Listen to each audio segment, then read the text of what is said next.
ڈال، اس وعدے پہ کھڑا اترنا، اس وعدے کو مکمل پابندی سے نبھانا، یہ تیری ماں کا عہد ہے، یہ تیری ماں کا وعدہ ہے۔ توجہ سے سننا، سرکار غوث اعظم کی زندگی بیان کرنے لگا ہو، ولیوں کے سلطان کی زندگی پڑھنے لگا ہو، سنے سنے غوث اعظم کی امی جان ہے، کہتی ہے بیٹا یہ 40 دینار ہے، میں تیری صدری کی آستین میں سل دیتی ہوں، جب تو جانا تو کیوں تو وہاں پہ خرچ کرنا۔ سرکار غوث اعظم کی امی جان نے ان 40 دینار کو آپ کی صدری کی آستین میں سل دیا۔ سلنے کے بعد جب سرکار غوث اعظم قافلے کے ساتھ بغداد کا سفر کرنے لگے، آپ کی امی کہتی ہے، آپ کی والدہ کہتی ہے، اے میرے لال ایک نصیحت کرتی ہوں، زندگی میں چاہے جتنی مصیبت آ جائے لیکن میرا عبدالقادر کبھی جھوٹ مت بولو، میرے عبدالقادر میرے شہزادے کبھی جھوٹ مت بولنا۔ اللہ اکبر، ذرا غور کرے، غوث اعظم کی زندگی سے سبق لے کے جائیں۔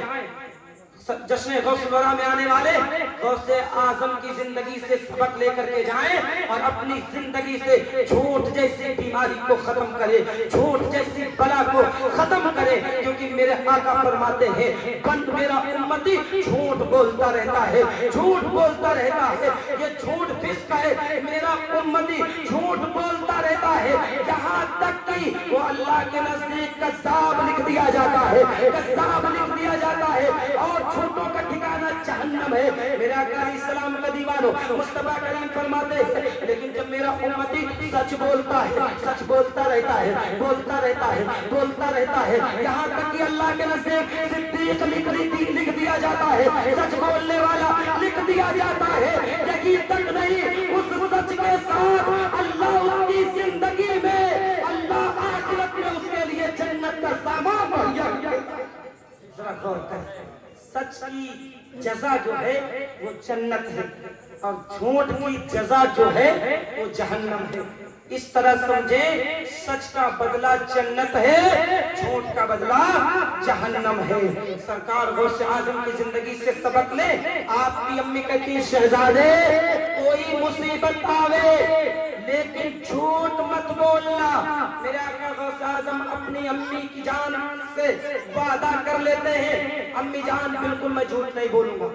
اب آپ نے بغداد کا سفر کرنا شروع کر دیا، 40 دینار آپ کی صدری کی آستین میں سلے ہوئے، راستے میں مقام ہمدان پڑتا ہے۔ جب ہمدان سے قافلہ گزرتا ہے تو ہمدان میں کچھ ڈاکوؤں کا ایک لوٹنے والا قافلہ رہا کرتا تھا جو نکلنے والے راستے سے مسافروں کا ساز و سامان لوٹ کر کے مسافروں کو قتل کر دیا کرتے تھے۔ آج الحمدللہ ثم الحمدللہ اس قافلے کا دولہا ولیوں کا سردار عبدالقادر جیلانی ہے، آج ولیوں کا سلطان ہے، غوث اعظم سرکار ہے۔ اس قافلے کے دولہا سرکار غوث اعظم نے جب سفر کرنا شروع کیا، جب قافلہ مقام ہمدان پہنچا، ڈاکوؤں نے مسافروں کو روکا، روکنے کے بعد سارے مسافروں سے ساز و سامان کو لوٹ لیا، سارا سامان چھین لیا۔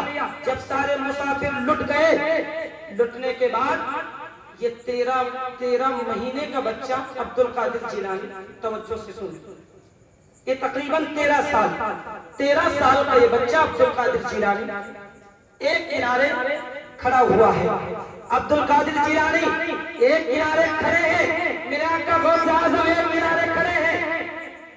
اس قافلے سے ایک ڈاکو بڑھنے کے بعد پوچھتا ہے، اے بچے کیا تیرے پاس بھی کچھ ہے؟ اللہ اکبر، سنیو توجہ سے سننا اپنے غوث اعظم کی شان، اے بچے کیا تیرے پاس بھی کچھ ہے؟ میرے آقا غوث اعظم نے کہا ہاں ہاں میرے پاس ہے۔ ڈاکو نے کہا تیرے پاس کیا ہے؟ ولیوں کے سردار نے کہا میرے پاس 40 دینار ہے جو میری صدری کی آستین میں سلے ہوئے۔ اللہ اکبر، 40 دینار ہے جو میری آستین کی صدری میں سلے ہوئے ہیں۔